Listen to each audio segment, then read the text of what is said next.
This is Rummy's Corner.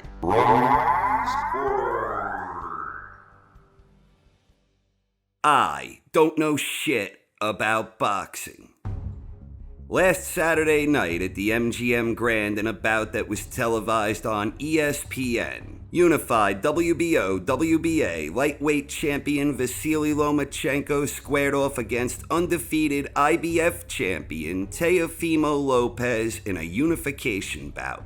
This was the first high-profile championship boxing match since the entire world was changed by unprecedented lockdowns resulting from COVID-19. Going into the contest, Lomachenko was widely viewed as one of the very best pound-for-pound boxers in the world, with many viewing him as the best of the best. The expectation was that Lomachenko's skills and experience would win the day against a young, hungry powerhouse, but Lopez had other plans.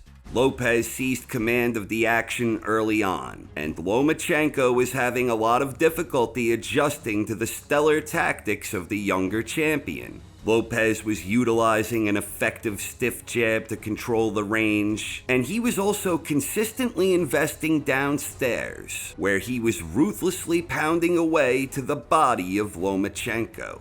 This trend persisted throughout the first half of the contest. Lomachenko was fighting very defensively, and his defensive efforts were largely effective, but Lopez remained poised, patient, and smart. Lomachenko was exhibiting a great reluctance to engage, in large part because of the blend of speed and power Lopez displayed early and often. Lomachenko seemed unwilling to punch unless he was perfectly positioned, but Lopez's understanding of range and distance, combined with his underrated skills as well as his elite athleticism, enabled him to prevent Lomachenko from establishing the type of angles and rhythm we're accustomed to seeing from him. In that sense, Lomachenko's offensive efforts throughout the first half of the fight reminded me an awful lot of the way Vladimir Klitschko was reluctant to exchange with a quick and nimble Tyson Fury, or the way Bernard Hopkins was biding his time in his unification bout with the immensely powerful Sergey Kovalev. Or to a lesser extent, the way Sugar Shane Mosley struggled to create angles and throw punches, after Floyd Mayweather Jr. expertly adjusted to the tactics that brought Shane early success. Lomachenko was trying to survive and stick around, waiting for Lopez to tire or make a mistake, and it simply never happened. Lopez was very disciplined with his efforts, and he wasn't making the type of mistakes that would allow for Lomachenko to exploit them and capitalize. Before you knew it, things were more than halfway over, and it was arguably a shutout for Lopez up until that point. After finally accepting the fact that his ongoing strategy was doomed for failure, Lomachenko exhibited the true heart of a champion as he began changing things up in an effort to mount an effective offense. His efforts paid dividends. Lomachenko was beginning to score in ways that we are more accustomed to seeing from him. He was letting his hands go even when he wasn't perfectly positioned.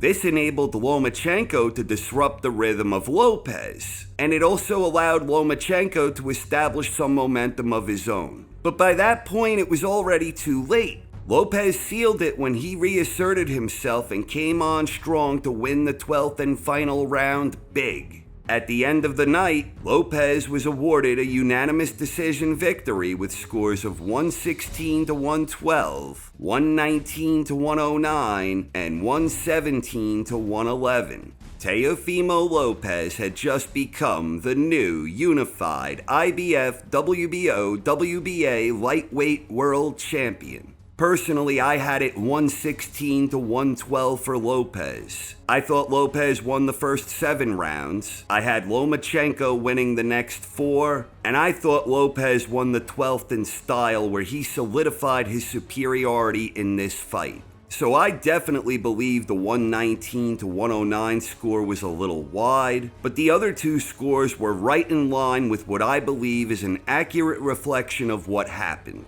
I thought it was a terrific fight. In some ways, it reminded me a little bit of Lomachenko's victory against Rigondeaux, in the sense that despite a great abundance of skills and incredible ring smarts, in both situations, the smaller and arguably more skilled boxer simply couldn't overcome the size difference. Of course, neither victory was based on size alone. Lomachenko was an elite-level operator himself when he defeated Rigondeaux, and many of us may not have fully realized it beforehand, but Lopez has firmly established himself as an elite-level operator in his own right. But the biggest problem for Lomachenko was Lopez's blend of skills, speed, power, and smarts. Lopez was usually in an optimal position, where his understanding of range and distance enabled him to prevent Lomachenko from ever discovering his comfort zone. Even when Lomachenko was coming on strong late in the fight, he was still fighting outside of his comfort zone. He was forced to fight a fight that isn't his fight, and Lopez forced Lomachenko to use his legs in a way that was unusual for him.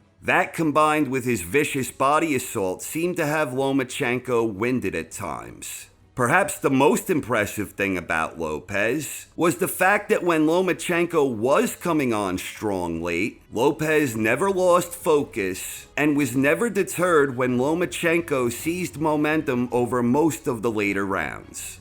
Lopez maintained his composure, and in the 12th and final round, he had reshifted the tide back in his favor. By that point, Lomachenko needed at least a few knockdowns in any case, but the way that Lopez closed the show, make no mistake, that was impressive stuff. That impressive showing in the final round might give Lopez more confidence whenever things aren't going his way down the road.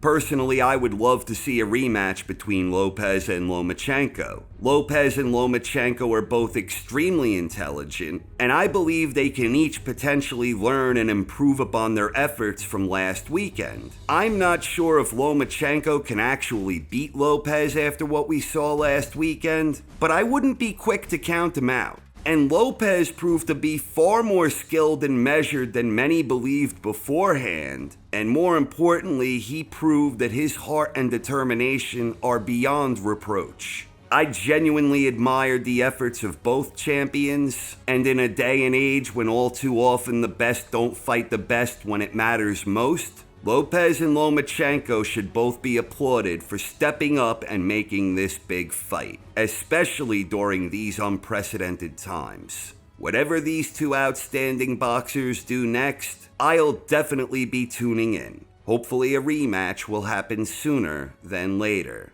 So what did you think of the fight? Please share your thoughts in the comments section. Thanks for watching, everyone. I hope you enjoyed, and have a wonderful night. This is Rummy's Corner.